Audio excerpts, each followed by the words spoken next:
कि पहला भी साडा जो संघर्ष शुरू किया 2020 वाला उदों भी असीं स्टेशनों तो किया, असीं इन्हां लाइनां तो किया। दोबारा फिर असीं अज 4 घंटे का अल्टीमेट दे के सरकार नूं दस्सण वास्ते कि तूं सोच ला समझ ला और साडियां जो मंगां वल ध्यान दे ला, नहीं तो पहला संघर्ष फिर हो सकता है। तुसीं देख रहे हो उस तरह ही लोगों उत्ते शाह, उस तरह ही IT सैल इन्हां दे कह रहे सन कि लोग हुण हट गए ने, लोगों का हुण विश्वास चला गया जथेबंदी। पर देख लो अज जो हर थां मैं फरीदकोट तो भी आया चल के उत्थे जाके भी बोलना है, सारे इस तरह रिपोर्ट आ रही है कि इस तरह लोगों का उत्साह है।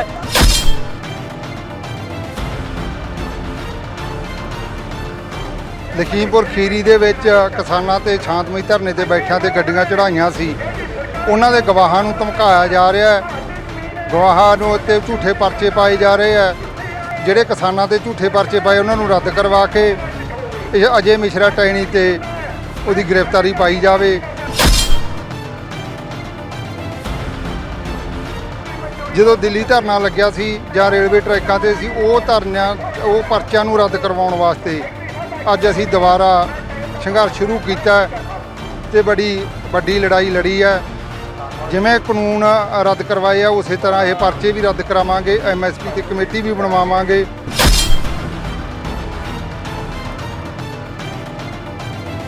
ਸ੍ਰੀ ਮੁਕਤਸਰ ਸਾਹਿਬ ਦੇ ਰੇਲਵੇ ਸਟੇਸ਼ਨ ਤੇ ਅੱਜ ਪੂਰੇ ਭਾਰਤ ਦੇ ਵਿੱਚ ਸੰਯੁਕਤ ਕਿਸਾਨ ਮੋਰਚੇ ਵੱਲੋਂ ਸੱਦਾ ਦਿੱਤਾ ਗਿਆ ਸੀਗਾ ਰੇਲ ਦਾ ਚੱਕਾ ਜਾਮ ਕਰਨ ਦੇ ਲਈ। ਤਾਂ ਅੱਜ ਕਿਸਾਨਾਂ ਵੱਲੋਂ ਸ੍ਰੀ ਮੁਕਤਸਰ ਸਾਹਿਬ ਦੇ ਵਿੱਚ ਵੀ ਚੱਕਾ ਜਾਮ ਜੋ ਰੇਲਾਂ ਦਾ ਕਰਨ ਤੇ ਧਰਨਾ ਲਗਾਇਆ ਹੋਇਆ। ਰੇਲਵੇ ਸਟੇਸ਼ਨ ਤੇ ਵੱਡੀ ਗਿਣਤੀ ਦੇ ਵਿੱਚ ਕਿਸਾਨ ਬੈਠੇ ਨੇ, ਤਸਵੀਰਾਂ ਤੁਹਾਨੂੰ ਦਿਖਾ ਦਿੰਦੇ ਆ।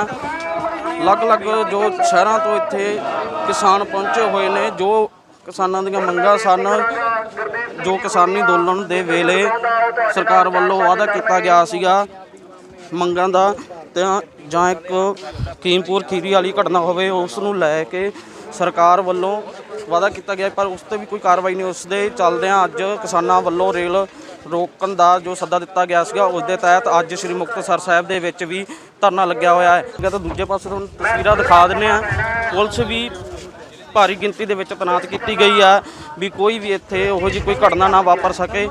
ਤਸਵੀਰਾਂ ਤੁਹਾਨੂੰ ਦਿਖਾ ਰਹੇ ਹਾਂ ਸ੍ਰੀ ਮੁਕਤਸਰ ਸਾਹਿਬ ਦੇ ਰੇਲਵੇ ਸਟੇਸ਼ਨ ਦੀਆਂ, ਤਾਂ ਭਾਰੀ ਪੁਲਿਸ ਤੈਨਾਤ ਕੀਤੀ ਗਈ ਹੈ। ਤੇ ਹੁਣ ਕਿਸਾਨਾਂ ਨਾਲ ਵੀ ਗੱਲਬਾਤ ਕਰਦੇ ਆ, ਉਹਨਾਂ ਦਾ ਇਸ ਮਾਮਲੇ ਬਾਰੇ ਕੀ ਕਹਿਣਾ। देखो जी, ਜਦੋਂ ਅਸੀਂ 16 ਦਸੰਬਰ 2021 ਨੂੰ ਆਏ ਸੀ ਵਾਪਸ, ਕਾਫੀ ਸਾਰੀਆਂ ਮੰਗਾਂ ਦਾ ਸਾਡਾ ਵਾਅਦਾ ਕੀਤਾ ਸੀ ਸਰਕਾਰ ਦੇ ਨਾਲ। ਲਖੀਮਪੁਰ ਖੀਰੀ ਦਾ ਮਸਲਾ ਸੀ, MSP ਦਾ ਮਸਲਾ ਸੀ, ਕੇਸ ਵਾਪਸ ਲੈਣ ਦਾ ਮਸਲਾ, ਜੋ ਪਰਚੇ ਦਰਜ ਹੋਏ ਨੇ, ਸ਼ਹੀਦਾਂ ਨੂੰ ਆਰਥਿਕ ਮਦਦ ਔਰ ਨੌਕਰੀ ਦੇਣ ਦਾ ਮਸਲਾ ਸੀ। ਕਾਫੀ ਮਸਲੇ ਸੀਗੇ ਜਿਹੜੇ ਸਰਕਾਰ ਵਾਅਦਾ ਖਿਲਾਫੀ ਮੈਂ ਕਹੂੰਗਾ ਕੀਤਾ, ਜਿਹਨੇ ਕੋਈ ਪੂਰਾ ਨਹੀਂ ਕੀਤਾ। ਸੋ ਉਹਨੂੰ ਦੱਸਣ ਵਾਸਤੇ ਕਿ ਸਾਡਾ ਜੋ ਪ੍ਰੋਗਰਾਮ ਹੈ ਕੁਝ ਸਮੇਂ ਵਾਸਤੇ ਰੁਕਿਆ ਸੀ, ਜਦ ਆਏ ਉਦੋਂ ਇਲੈਕਸ਼ਨ ਆ ਗਿਆ, ਉਸ ਤੋਂ ਬਾਅਦ ਝੋਨਾ ਆ ਗਿਆ। ਦੁਬਾਰਾ ਸੰਯੁਕਤ ਕਿਸਾਨ ਮੋਰਚੇ ਨੇ, ਕਿਉਂਕਿ ਸਾਡਾ ਜੋ ਸੰਘਰਸ਼ ਹੈ ਖਤਮ ਨਹੀਂ ਹੋਇਆ ਸੀ, ਅਸੀਂ ਕੁਝ ਸਮੇਂ ਲਈ ਛੱਡ ਕੇ ਆਏ ਸੀ, ਉਹਨੂੰ ਦੁਬਾਰਾ ਸ਼ੁਰੂ ਕਰਨਾ। ਸੋ ਅਲਰਟ ਕਰਨਾ ਸਰਕਾਰ ਨੂੰ, ਦੱਸਣਾ ਹੈ ਕਿ ਪਹਿਲਾਂ ਵੀ ਸਾਡਾ ਜਦੋਂ ਸੰਘਰਸ਼ ਸ਼ੁਰੂ ਕੀਤਾ 2020 ਵਾਲਾ ਉਦੋਂ ਵੀ ਅਸੀਂ ਸਟੇਸ਼ਨਾਂ ਤੋਂ ਕੀਤਾ ਸੀ, ਅਸੀਂ ਇਹਨਾਂ ਲਾਈਨਾਂ ਤੋਂ ਕੀਤਾ ਸੀ।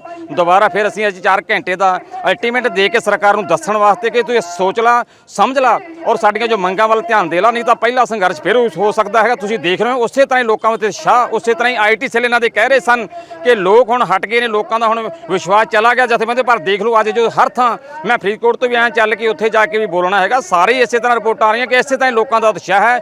ਉਸੇ ਤਰ੍ਹਾਂ ਹੀ ਸੰਘਰਸ਼ ਸਾਡਾ ਫੇਰ ਬਣਨਾ ਹੈ। ਸਰਕਾਰ ਨੂੰ ਦੱਸਣ ਵਾਸਤੇ ਦੁਬਾਰਾ ਸੰਘਰਸ਼ ਸ਼ੁਰੂ ਕੀਤਾ ਹੈ। ਔਰ ਲਗਾਤਾਰ ਸਾਡੇ ਜੋ ਪ੍ਰੋਗਰਾਮ ਸੰਘਰਸ਼ ਸੰਯੁਕਤ ਕਿਸਾਨ ਮੋਰਚੇ ਨੇ ਅਸੀਂ ਦਿੱਤੇ ਹੋਏ ਨੇ, ਸਾਡਾ 7 ਤੋਂ 14 ਤੱਕ ਦਾ ਜੋ ਹੈਗਾ ਇਹਨਾਂ ਦਾ ਅਗਨੀਪਥ ਯੋਜਨਾ ਦਾ ਗਲਤ ਸਿਸਟਮ ਜੋ ਇਹਨਾਂ ਨੇ ਬਣਾਇਆ ਉਹਦੇ ਖਿਲਾਫ ਸਾਡਾ ਪ੍ਰੋਗਰਾਮ ਚੱਲਣਾ ਹੈਗਾ। ਲਖੀਮਪੁਰ ਖੀਰੀ ਦਾ ਮਸਲਾ 18, 19 ਤੇ 20 ਅਗਸਤ ਨੂੰ ਸਾਡਾ ਜੋ ਹੈ ਲਖੀਮਪੁਰ ਖੀਰੀ ਵੀ ਅਸੀਂ ਜਾਣਾ ਹੈਗਾ। ਇਸ ਤਰ੍ਹਾਂ ਸਾਡੇ ਲਗਾਤਾਰ ਪ੍ਰੋਗਰਾਮ ਚੱਲਣੇ ਹੈਗੇ ਔਰ ਵੱਡਾ ਪ੍ਰੋਗਰਾਮ ਵੀ ਸੰਯੁਕਤ ਕਿਸਾਨ ਮੋਰਚਾ ਦੇ ਸਕਦਾ ਹੈ। ਕਿਸਾਨ ਮੋਰਚੇ ਦੀ ਕਾਲ ਹੈ ਰੋਸ ਪ੍ਰਦਰਸ਼ਨ ਕਰਨ ਦੇ ਲਈ, ਰੇਲਵੇ ਟਰੈਕਸ ਰੋਕਣ ਦੇ ਲਈ, ਕੀ ਕਹਿਣਾ ਚਾਹੁੰਦੇ? ਅੱਜ ਸੰਯੁਕਤ ਕਿਸਾਨ ਮੋਰਚੇ ਦੇ ਸੱਦੇ ਤੇ ਪੂਰੇ ਦੇਸ਼ ਦੇ ਵਿੱਚ ਰੇਲਵੇ ਟਰੈਕ ਤੇ ਧਰਨੇ ਦਿੱਤੇ ਜਾ ਰਹੇ ਆ, ਕਿਉਂਕਿ ਕੇਂਦਰ ਸਰਕਾਰ ਨੇ ਵਾਅਦੇ ਕਰਕੇ ਵਾਅਦਾ ਖਿਲਾਫੀ ਕੀਤੀ ਹੈ। ਉਹਨਾਂ ਵਾਅਦਾ ਖਿਲਾਫੀ ਦੇ ਖਿਲਾਫ ਅਸੀਂ ਅੱਜ ਰੇਲਵੇ ਟਰੈਕ ਤੇ ਉਤਰੇ ਆ। ਜਿਹੜੇ ਲਖੀਮਪੁਰ ਖੀਰੀ ਦੇ ਵਿੱਚ ਕਿਸਾਨਾਂ ਤੇ ਸ਼ਾਂਤਮਈ ਧਰਨੇ ਤੇ ਬੈਠਿਆਂ ਤੇ ਗੱਡੀਆਂ ਚੜਾਈਆਂ ਸੀ, ਉਹਨਾਂ ਦੇ ਗਵਾਹਾਂ ਨੂੰ ਧਮਕਾਇਆ ਜਾ ਰਿਹਾ ਹੈ, ਗਵਾਹਾਂ ਨੂੰ ਉੱਤੇ ਝੂਠੇ ਪਰਚੇ ਪਾਏ ਜਾ ਰਹੇ ਆ। ਉਹ ਜਿਹੜੇ ਕਿਸਾਨਾਂ ਤੇ ਝੂਠੇ ਪਰਚੇ ਪਾਏ ਉਹਨਾਂ ਨੂੰ ਰੱਦ ਕਰਵਾ ਕੇ ਅਜੇ ਮਿਸ਼ਰਾ ਟੈਣੀ ਤੇ ਉਹਦੀ ਗ੍ਰਿਫਤਾਰੀ ਪਾਈ ਜਾਵੇ। ਉਹਦੇ ਤੇ 302 ਦੇ ਪਰਚੇ ਕਰਾਉਣ ਵਾਸਤੇ ਅਸੀਂ ਅੱਜ ਦੁਬਾਰਾ ਇਹ ਕਾਲ ਸ਼ੁਰੂ ਕੀਤੀ ਹੈ।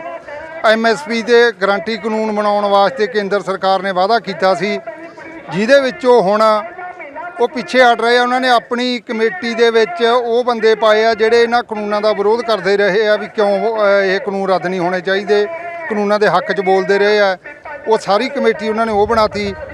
ਅਸੀਂ MSP ਤੇ ਕਿਸਾਨ ਨੁਮਾਇੰਦਿਆਂ ਨੂੰ ਸ਼ਾਮਲ ਕਰਕੇ ਜਿਹੜੇ ਇਹਨਾਂ ਕਾਨੂੰਨਾਂ ਨੂੰ ਸਹੀ ਘੋਖ ਕਰਨ ਉਹਨਾਂ ਦੀ ਕਮੇਟੀ ਬਣਾਈ ਜਾਵੇ। ਕਮੇਟੀ ਇਹਨੂੰ ਰੱਦ ਕਰਾਉਣ ਵਾਸਤੇ ਜਿਹੜੇ ਕਿਸਾਨਾਂ ਦੇ ਝੂਠੇ ਪਰਚੇ ਦਰਜ ਕੀਤੇ ਸੀ ਜਦੋਂ ਦਿੱਲੀ ਧਰਨਾ ਲੱਗਿਆ ਸੀ ਜਾਂ ਰੇਲਵੇ ਟਰੈਕਾਂ ਤੇ ਸੀ, ਉਹ ਪਰਚਿਆਂ ਨੂੰ ਰੱਦ ਕਰਵਾਉਣ ਵਾਸਤੇ ਅੱਜ ਅਸੀਂ ਦੁਬਾਰਾ ਸੰਘਰਸ਼ ਸ਼ੁਰੂ ਕੀਤਾ ਤੇ ਬੜੀ ਵੱਡੀ ਲੜਾਈ ਲੜੀ ਹੈ। ਜਿਵੇਂ ਕਾਨੂੰਨ ਰੱਦ ਕਰਵਾਏ ਆ ਉਸੇ ਤਰ੍ਹਾਂ ਇਹ ਪਰਚੇ ਵੀ ਰੱਦ ਕਰਾਵਾਂਗੇ। MSP ਤੇ ਕਮੇਟੀ ਵੀ ਬਣਵਾਵਾਂਗੇ ਤੇ ਅਜੇ ਮਿਸ਼ਰਾ ਟੈਣੀ ਤੇ ਵੀ ਅਸੀਂ ਕਾਰਵਾਈ ਕਰਵਾਵਾਂਗੇ। ਕਿ ਜੋ ਕਿਸਾਨੀ ਅੰਦੋਲਨ ਵੇਲੇ ਸਰਕਾਰ ਵੱਲੋਂ ਮੰਗਾਂ ਮੰਨਣ ਦੀ ਗੱਲ ਆਖੀ ਜਾ ਰਹੀ ਸੀ, ਪਰ ਹੁਣ ਸਰਕਾਰ ਜੋ ਵਾਅਦਿਆਂ ਤੋਂ ਭੱਜ ਰਹੀ ਹੈ, ਤਾਂ ਉਹਨਾਂ ਨੇ ਕਿਹਾ ਕਿ ਜੇਕਰ ਸਰਕਾਰ ਸਾਡੀਆਂ ਮੰਗਾਂ ਨਹੀਂ ਮੰਨਦੀ ਤਾਂ ਸਾਨੂੰ ਵੱਡਾ ਸੰਘਰਸ਼ ਕਰਨ ਲਈ ਮਜਬੂਰ ਹੋਣਾ ਪਵੇਗਾ। ਸ਼੍ਰੀ ਮੁਕਤਸਰ ਸਾਹਿਬ ਤੋਂ ਗੁਰਪਿੰਦਰ ਦੇ ਨਾਲ ਬੂਟਾ ਸਿੰਘ ਦੀ ਰਿਪੋਰਟ।